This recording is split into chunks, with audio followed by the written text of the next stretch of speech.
Desde el santuario donde Monseñor Romero ofrendó su vida por amor al Evangelio, recibamos la palabra de Jesús.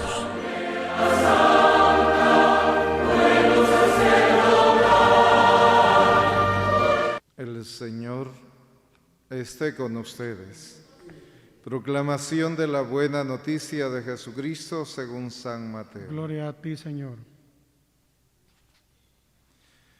Genealogía de Jesucristo, hijo de David, hijo de Abraham. Abraham engendró a Isaac, Isaac a Jacob, Jacob a Judá y a sus hermanos. Judá engendró de Tamar a Farés y a Sará. Farés a Esrón, Esrón a Arán, Arán a Aminadab, Aminadab a Naasón, Naasón a Salmón, Salmón engendró a Rahab y a Boz, Boz engendró de Ruth a Obed, Obed a Jesé y Jesé al rey David. David engendró de la mujer de Urías a Salomón, Salomón a Roboán, Roboán a Abía, Abía a Asaf, Asaf a Josafat, Josafat a Jorán, Jorán a Osías, Osías a Joatán, Joatán a Acaz, Acaz a Ezequías, Ezequías a Manasés, Manasés a Amón, Amón a Josías, Josías engendró a Jeconías y a sus hermanos durante el destierro de Babilonia. Después del destierro en Babilonia, Jeconías engendró a Salatiel, Salatiel a Zorobabel, Zorobabel a Abiud, Abiud a Eliaquín, Eliaquín a Azor, Azor a Sadoc, Sadoc a Aquín, Aquín a Eliú, Eliú a Eleazar, Eleazar a Matán, Matán a Jacob, y Jacob engendró a José, el esposo de María, del cual nació Jesús llamado Cristo. De modo que el total de generaciones desde Abraham hasta David es de 14, desde David hasta la deportación a Babilonia es de 14, y desde la deportación de Babilonia hasta Cristo es de 14. Palabra del Señor. Gloria y honor a ti, Señor Jesús. En este día, 17 de diciembre, iniciamos la segunda parte del tiempo de Adviento, que es la que nos prepara propiamente a la celebración de la Navidad. La primera parte nos ha ido invitando a prepararnos a la segunda venida de Cristo, y esta segunda propiamente al nacimiento de Jesús, celebrar la Navidad, poner nuestros corazones dispuestos, y la palabra de Dios nos orienta en ese sentido. En el texto del Evangelio de San Mateo, en el capítulo 1, versículos del 1 al 17, nos narra el evangelista la genealogía. Es un orden diferente que tiene a las acostumbradas en aquella época, porque aquí aparecen mujeres, cuando la tradición judía era aparecer los hombres, pero aquí aparecen. Y un verbo que utiliza, engendró. Al llegar a José, no dice engendró, para decirnos que es el proyecto de Dios, sino que nos va mostrando ahí que José, que es el último de las 14 generaciones después del destierro de Babilonia, dice esposo de María, de la cual nació Jesús, no dice el engendró. Va a marcar como esa diferencia. Además, lo que nos quiere mostrar el evangelista es esa narración de que Jesús se encarna en la persona de María, pero por obra del Espíritu Santo. Además, hay personajes como el profeta Elías que no tiene principio por su parentela, es decir, no aparecen en la historia bíblica, no aparecen quién es el papá. Y en cambio de Jesús, en esta historia, para decirnos que se ha encarnado, desde Abraham a David, como los personajes más importantes, hasta llegar a José, el esposo de la Virgen María, pero que va a respetar la virginidad. Entonces aparecen también unas mujeres, y estas mujeres no de tan buenas costumbres, es decir, porque algunas son paganas. Por ejemplo, la mujer de la cual nos menciona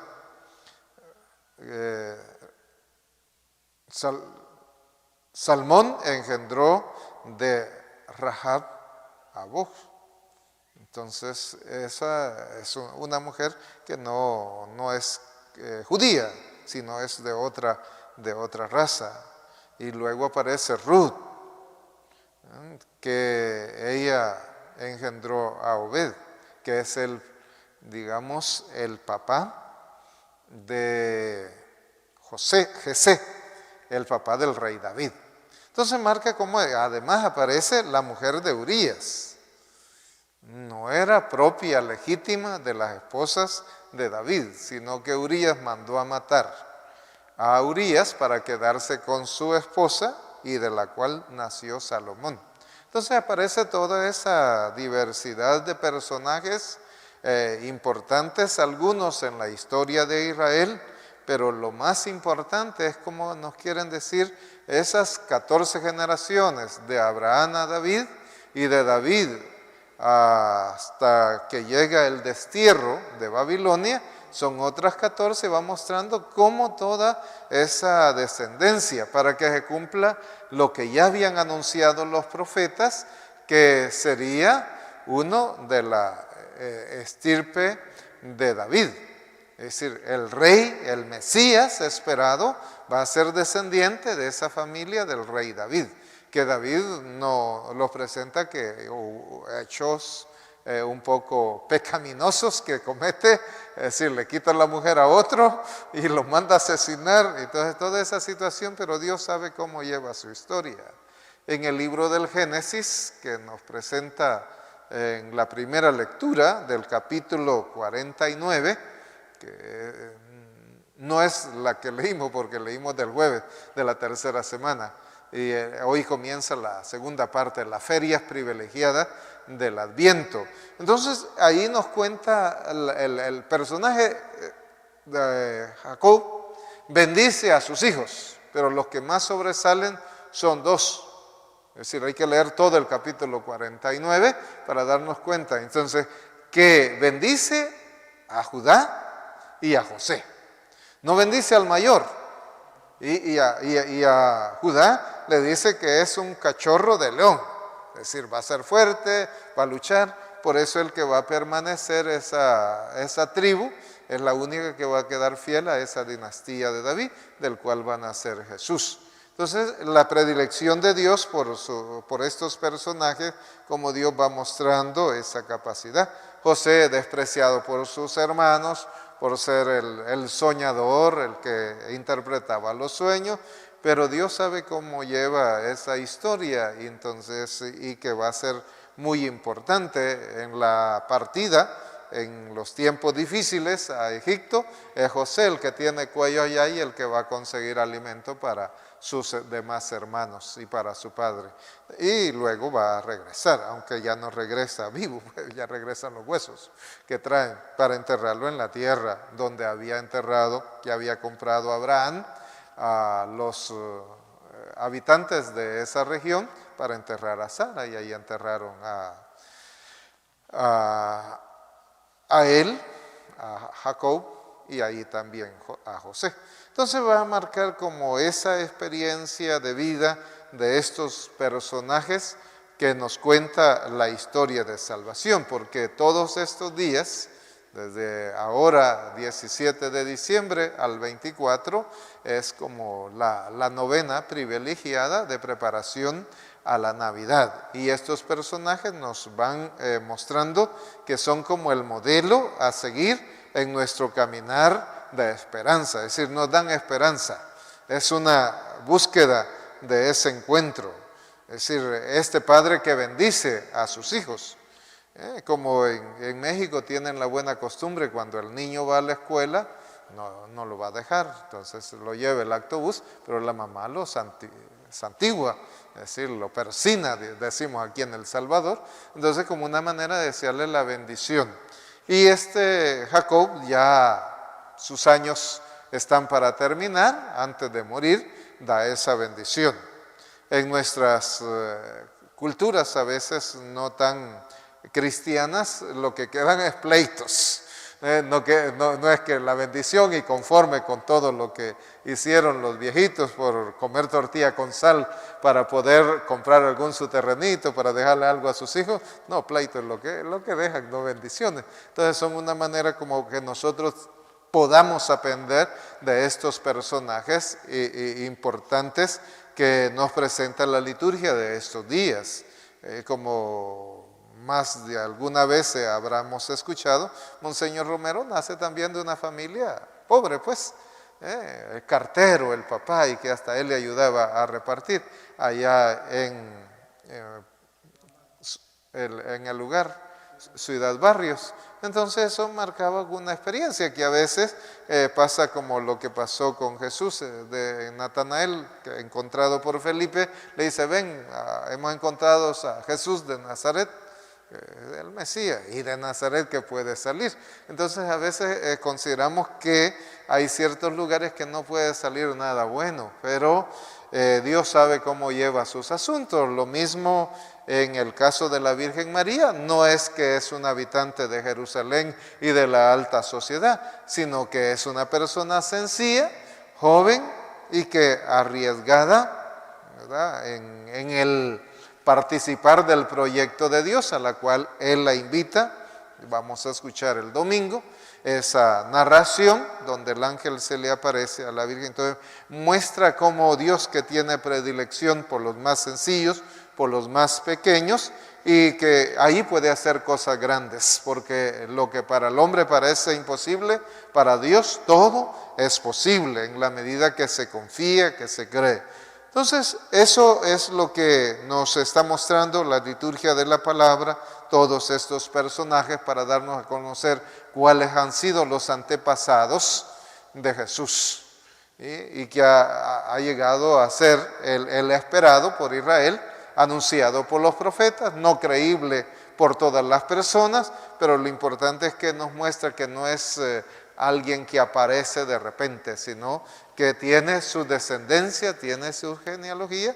Hay 3 generaciones de 14, cada una familias importantes en la comunidad judía, lo que va a marcar como el suceso en el cual está diseñado el plan de Dios, cómo se va a realizar ese plan. Para nosotros a veces es imposible lo que hace Dios, porque nos hace falta a veces fe, nos hace falta a veces esa confianza plena en el Dios que hace tantas cosas, como la Virgen María en su cántico dice: el Señor ha hecho maravillas en mí, porque Él todo lo puede.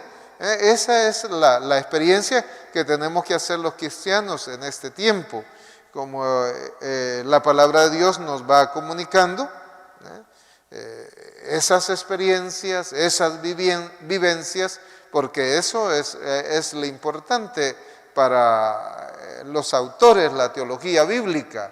No son tan importantes los tiempos, sino las experiencias, las vivencias, cómo estos hombres se encontraron con Dios, cómo se mantiene, por ejemplo, cuando se van al destierro y conservan un personaje de esos que van a ir al destierro, duró varios años, pero cómo lo conservan para seguir la dinámica de esa dinastía de personajes que van a ser parte de los antepasados de Jesús. Y cómo nosotros a veces perdemos esa historia, es decir, de nuestros antepasados. No tenemos bien nuestro árbol genealógico, como que lo olvidamos, y tenemos más los más cercanos presentes, especialmente aquellos que tienen chirilicas son los que nos atraen, ¿verdad? Y si no nos dan nada, entonces tampoco ni los saludamos. Marca como esa experiencia de la vida no debe ser interés. Aquí no están plasmados los hombres por interés, sino porque aquellos que dan fundamento a esa genealogía bíblica que le presentan los autores, especialmente Mateo, que tiene la infancia, a Jesús, el Cristo, llamado Cristo. Y eso nos va a marcar todas esas generaciones para decirnos cómo el plan de Dios es perfecto. Lo lleva ya diseñado y se va realizando en la historia el plan de acuerdo a lo que Él tiene señalado para que se realice esa historia de salvación. Lamentablemente muchas veces nosotros destruimos, somos como esos niños traviesos que destruimos el plan de Dios, nos vamos por otro camino y no por el que Dios ha diseñado desde el comienzo. Que esta segunda parte del Adviento, ya vecino a la Navidad, nos ayude a encontrarnos con ese Dios que hace historia en la humanidad y que se ha querido sembrar en nuestros corazones a lo largo de todas estas generaciones que han pasado, y que nosotros seamos parte de esa docilidad. No solo abramos nuestras puertas de nuestra casa, sino las puertas de nuestro corazón para que pueda entrar Jesús y morar en él.